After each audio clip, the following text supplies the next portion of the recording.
Hello po! Ito pong muli si Nanette ng Net Cooking. Ngayong araw na ito ay gagawa po tayo ng ube halaya or halayang ube.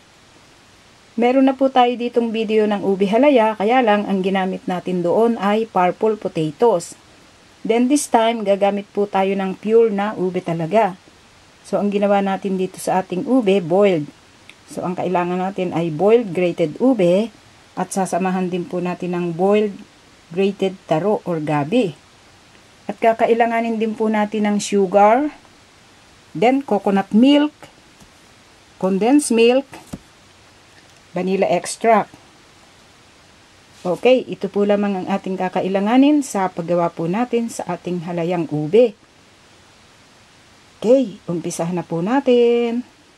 Then ngayon sa paggawa po natin nitong ating ubing halaya, ang unang gagawin natin, meron tayo ditong teflon pan o yung medyo malalim na kawali.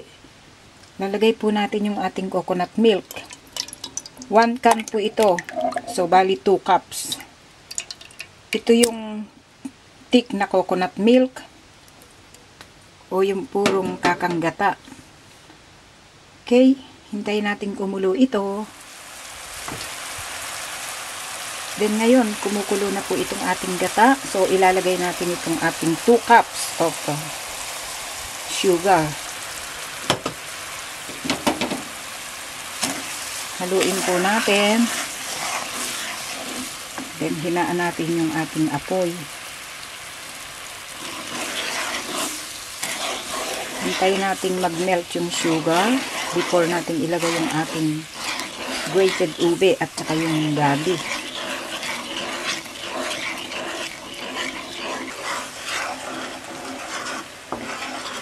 Kung gusto nyong mag-add ng sugar o gusto nyong mas matamis siya, pwede po tayong mag-add ng sugar. Kaya lang lalagyan pa po natin ito ng condensed milk. Then dito ilalagay po natin yung ating grated ube.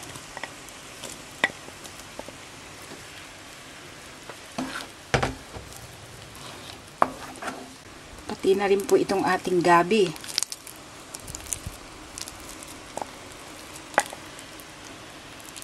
Kasi itong gabi, para rin kasing ube ang consistency nito, kaya ito maganda pong isinasama dito sa ube, lalo na't kukonti lang yung ube natin. Ito makakatulong po para maging makunat yung gagawin nating ube halaya. Ngayon, ipagpapatuloy lang po natin ang paghahalo nito hanggang sa makuha natin yung tamang texture o consistency nitong ating ube halaya. Ngayon, dito po tayo magtatagal sa paghahalo. Kakailanganin po natin ng konting tiyaga sa paghahalo nitong ating ube. Hihintayan natin ito hanggang sa medyo matuyo siya. Then ngayon, after 10 minutes na paghahalo natin, so medyo nagka-combine na yung taro, yung gabi at saka yung ating ube. Nagiging purple na siya lahat. So dito maglalagay po tayo ng vanilla extract. 1 teaspoon.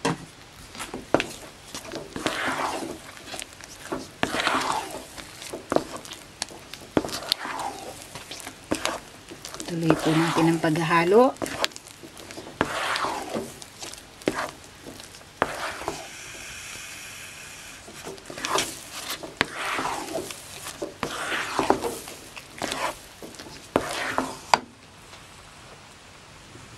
Then dito, ilalagay po natin yung ating condensed milk. So, 1 can itong condensed milk natin. Then, medyo lumabnaw na naman siya. Then, hahaluin uli natin ito hanggang sa matuyo uli siya at kumunat yung ating halayang ube. Tuloy-tuloy lang po natin ito.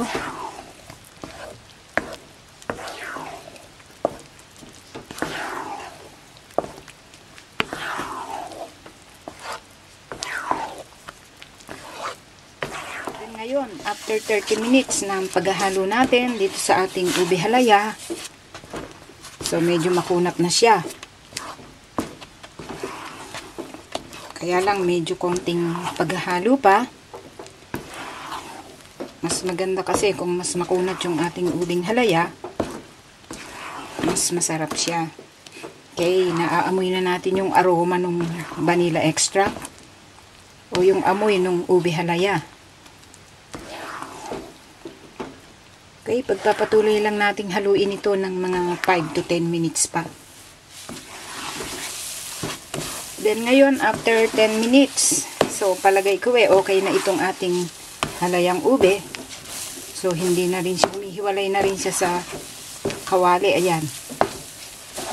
So, nakita natin, hindi na siya dumidikit. Makunat na siya. So, okay na po ito. So, ayan, hindi na siya bumabagsak.